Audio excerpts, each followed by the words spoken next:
Dear twelfth class students, hope that you are all well. ہمارا جو topic ہے وہ ہے مطلب ہیجمونی، اور آج ہمیں اس کے سیکنڈ سینس میں کچھ اور پڑھنا ہے۔ In second sense hegemony therefore relates to the role which U S plays in providing global public goods. اب جو سیکنڈ سینس ہیجمونی کی میننگ ہے وہ کیا ہے؟ اس کا جو رول ہے it relates to the U S, یہ یو ایس کے ساتھ ریلیٹڈ ہوتا ہے، یونائٹڈ اسٹیٹس آف امریکہ کے ساتھ۔ ان پرووائڈنگ گلوبل پبلک گڈس، جو یونائٹڈ اسٹیٹس آف امریکہ ہے یہ طاقتور ہونے کے ساتھ ساتھ دنیا کو بہت ساری جو گڈس ہے، چیزیں ہیں، وہ پرووائڈ کرتا ہے، فراہم کرتا ہے۔ Public goods are those goods whose availability is open to all. Public goods ہم ان چیزوں کو کہتے ہیں جو سب کے لیے اوپن ہو، for consumption on an open and equitable basis, مطلب استعمال کرنے کے لیے، کھانے کے لیے۔ ایک تو اوپنلی، اس میں کسی مطلب چوری چھپے کوئی ایسا چیز نہیں دی جاتی ہے، اینڈ ایکویٹیبل بیس، اور ایکولی ڈسٹریبیوٹ ہوتا ہے ہر ایک نیشن میں، ہر ایک کنٹری میں، لوگوں میں۔ Roads and fresh air are examples of such goods. جو روڈ ہیں اور فریش ایئر ہے، یہ سب کے لیے ایک بڑی مثال ہے ان چیزوں کا۔ آن اے گلوبل اسکیل، اب جو ورلڈ لیول پر sea lanes of communication and sea routes used commonly by merchant ships are examples of global public goods. انہوں نے جو روڈز بنایا یا جو سمندری راستے ہیں ان کو بہت ساری جو نیشنز ہیں وہ استعمال کرتے ہیں، پبلک مطلب لوگوں کے لیے چیزیں لانے کے لیے، جو بھی ان کو زیادہ ضرورت ہوتی ہے، کیونکہ سب چیزیں ایک ہی ملک میں پیدا نہیں ہوتی یا سب چیزیں ایک ہی ملک میں نہیں ہو سکتی ہیں، تو یہ ایکسچینج کرتے ہیں یا دوسرے ملکوں سے امپورٹ کرتے ہیں۔ Free trade in an open world economy is impossible without SLOC۔ جو فری ٹریڈ ہے یہ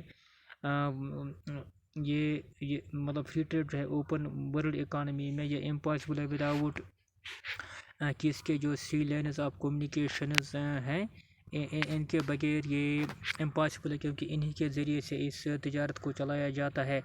دا naval power of the hegemon determines the law of sea and provides freedom of navigation international waters. یہ جو نیول power ہوتا ہے، نیول power ہم کہتے ہیں جو سمندری فوج ہوتی ہے، جو نیوی ہوتی ہے کسی ملک کی، جو سمندروں کے مطلب جو پانی اور سمندروں میں اپنے ملک کے ارد گرد اپنے ملک کی رکشا کرتے ہیں، ڈیفینس کرتے ہیں۔ یہ جو ہیجمن کنٹری ہوتی ہے، پاورفل کنٹری، ڈٹرمائن کرتے ہیں لا آف اے سی، سمندروں پر ان کے کیا قانون ہے، and provide freedom of navigation, اور یہ وہاں پر نیویگیشن کو فریڈم رکھتے ہیں۔ وہاں پر جو جہازوں میں بہت بڑا سامان لایا جاتا ہے، یہ کھانے پینے کی چیزیں لائی جاتی ہیں، اور کوئی چیز امپورٹ ایکسپورٹ ہوتا ہے، تو یہ ڈٹرمائن کرتا ہے کہ ان کا نیویگیشن سسٹم کتنا اسٹرانگ ہے انٹرنیشنل واٹرز میں۔